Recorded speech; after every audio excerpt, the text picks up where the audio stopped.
সুপ্রিয় দর্শক, নতুন খেলা শুরু হয়েছে মধ্যপ্রাচ্যে। কোন নতুন খেলা শুরু হলো? এখন এমন একটি গুটি চালছে ইসরায়েল।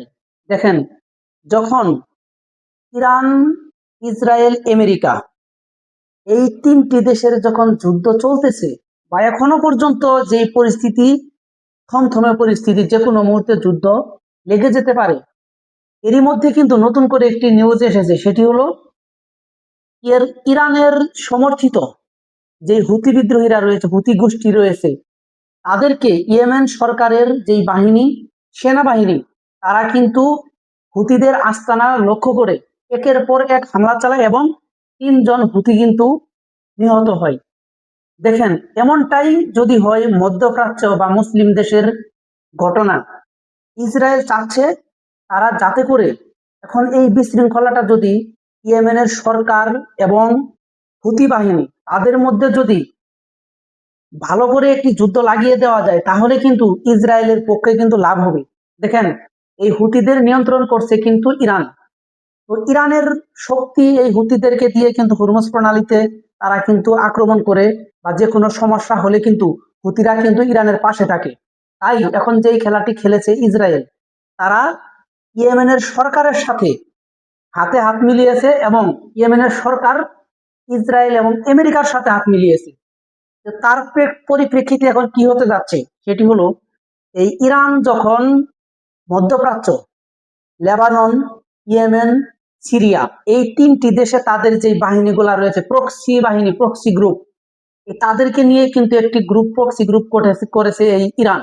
তো এখন যেটি হচ্ছে, যেই সমস্যাটি হচ্ছে সেটা হলো, এখন এই ইয়েমেনে হুতিদের বিরুদ্ধে সরকারি বাহিনী তারা কিন্তু যুদ্ধ করতেছে। তো এই যুদ্ধটা যদি বেশি দিন চলে বা সমস্যাটা যদি সমাধান এখনই না করে, তাহলে কিন্তু এই হুতি আর সরকার বাহিনী তাদের মধ্যে যে যুদ্ধটা চলবে, এই যুদ্ধের কারণে কিন্তু ইয়েমেনেরই সম্পূর্ণ ক্ষতি হবে। আপনারা জানেন, দেখেন ইসরায়েল কেমন একটা চাল খেলছে, সেটা হলো এখন এই হুতি এবং ইয়েমেনের সরকার বাহিনী তাদের মধ্যে যদি যুদ্ধটা লাগিয়ে দেওয়া যায়, তাহলে কিন্তু তাদের অস্ত্র ফুরিয়ে যাবে। এদিক দিয়ে সরকার বাহিনী, ইয়েমেনের সরকারি বাহিনী তাদেরও অস্ত্র ফুরাবে এবং হুতিদেরও কিন্তু অস্ত্র ফুরিয়ে যাবে। দিন শেষে কি দেখা গেল? দিন শেষে দেখা গেল যে ইয়েমেনের সামরিক বাহিনী দুর্বল হয়ে পড়েছে, বা ইয়েমেনের যেই শক্তিশালী একটা হুতি ছিল বা বাহিনী ছিল, সরকারি বাহিনী ছিল, তারা দু পক্ষই কিন্তু অস্ত্র ফুরিয়ে গেলে তখন কিন্তু ইসরায়েল কিন্তু সেই দেশে হামলা চালাবে। এই যে যখন এই অবস্থা, যখন মধ্যপ্রাচ্যে ইয়েমেনের যিনি সরকার, তিনি যেটা মনে করেছেন, যদি হুতিদেরকে দমন করা যায়, যদি হুতিদেরকে পরাজিত করা যায়, তাহলে কিন্তু আর এই ইয়েমেনে সংখ্যা যেভাবে বেড়েছে হুতিরা, বা একদিকে নিয়ে যাচ্ছে তারা এই রাষ্ট্রটাকে, হয়তো তারা দখল করে নিবে হুতিরা, এক সময় হয়তো তারা রাজত্ব করবে ইয়েমেন, এই ভাবনাই কিন্তু তারা এখন যেভাবে হুতিদের উপর চটেছে।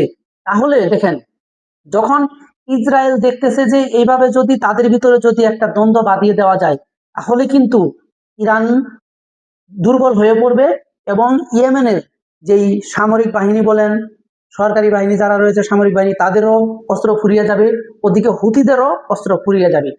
তো এখন তাদের কি লাভ? ইসরায়েলের লাভ হলো ইরানের যেই বাহিনীগুলা রয়েছে তাদের জন্য শক্তি কমে যায়। দেখেন, এখন যদি ইয়েমেনের ভিতরে তাদের যদি একটা গন্ডগোল বাঁধিয়ে দেওয়া যায়, এই পায়তারা কিন্তু করতেছে, কিন্তু এখন সেই পায়তারাতে সক্ষম হয়েছে ইসরায়েল। এখন দেখেন, সরকার বাহিনী এবং হুতিরা তাদের মধ্যে কিন্তু যুদ্ধ চলতেছে। এই যে এখন যে পরিস্থিতি, মধ্যপ্রাচ্যটা এমন ভাবে পরিচালনা করতে চাইতেছে ইসরায়েল, তারা চাচ্ছে ইরান যেন কোনোভাবেই শক্তিশালী হতে না পারে, তারা যেন তাদের প্রক্সি গ্রুপ তারা তাদেরকে হেল্প না করতে পারে, এটাই কিন্তু চাচ্ছে ইসরায়েল। তো দেখা যাক এখন এই ইয়েমেনের সরকার বাহিনী এবং হুতিরা তাদের সামনের দিনগুলো কি হতে যাচ্ছে, আমরা কিন্তু সেই অপেক্ষায় রইলাম। সুপ্রিয় দর্শক, যদি আপনাদের কোনো মতামত থাকে, অবশ্যই কমেন্টসে জানিয়ে দিবেন, আমি সেটি উত্তর দেওয়ার চেষ্টা করব। আজকে এ পর্যন্তই। সবাই সুস্থ থাকবেন, ভালো থাকবেন। আল্লাহ হাফেজ।